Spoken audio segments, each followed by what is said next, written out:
Hello mga ate and kuya, for today's video ay magluluto tayo ng gourmet tuyo. Sa pagluluto nga ng gourmet tuyo, ang gagamitin ko ngayon, itong tinatawag sa Bicol na lupoy. Ito yung tuyo na maliliit at makakain mo pati tinik dito, pati ulo. So, una nating gagawin ay nagpainit lang ako ng mantika, ay ng kawali pala, tapos lalagyan ko siya ng mantika. Ayan, ipiprito nga natin itong mga lupoy na to. At hindi naman siya masyadong tostado, yung sakto lang. So, balot-balot na nga pala ito kasi nga nirepack ko na siya para alam ko rin kung ilang kilo yung aking gagawin. So, ito ay 1/4 kilo muna kasi itatry ko lang muna siya. So, ipiprito ko lang to and then itatabi ko pagkatapos ko siyang maprito. So, nagpalit na nga ako ng kawali at maglalagay na uli ako ng mantika para sa paggigisahan ko ng tuyo. So, yan. Maglalagay ako ng panibagong mantika. Ang gamit ko dito ay hindi olive oil, kundi Golden Fiesta. Kasi masyadong mahal ang olive oil. Sa Spanish bangus, yun yung gamit ko. Siguro ito okay na to. Hindi ko lalahatin kasi 1/8 lang naman to.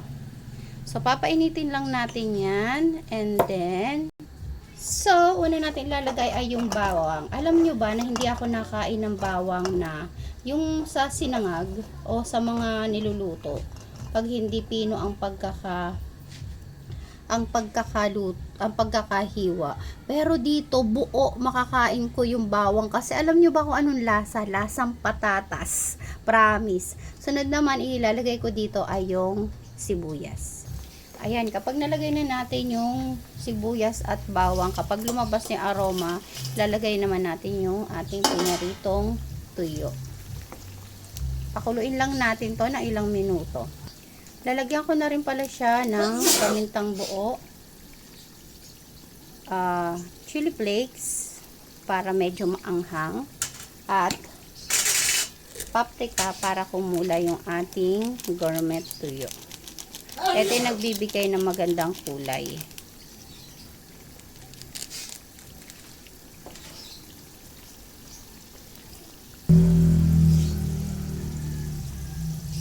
So, lalagyan ko na to ng suka para tumagal yung buhay ng ating gourmet tuyo. Ayan. Lalagyan ko rin siya ng asukal to balance the English. Para mabalance yung alat at medyo manamis-namis ang ating gourmet tuyo.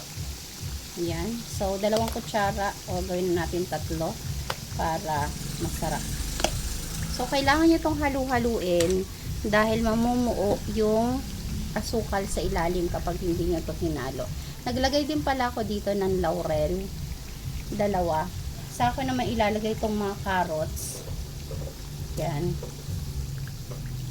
Lagay ko na yung carrots at yung sili.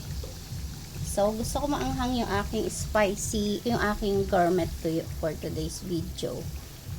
So, ito nga pala yung aking unang paggawa ng gourmet tuyo.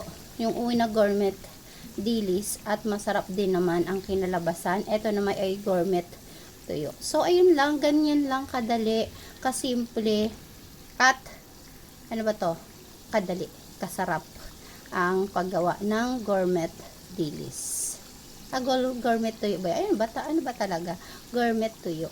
Ito yung maliliit. This is my version. Yung iba kasi tinatanggalan nila ng ulo. Yung tuyo. Ito kasi makakain mo pati ulo. At alam nyo ba, tong tuyo na to ay crunchy din. So, ayun lang. Luto na to. Tapos na to nating lutuin. Thank you for watching. Sana inyong nagustuhan. Please like and share at mag-comment na rin kayo. Bye!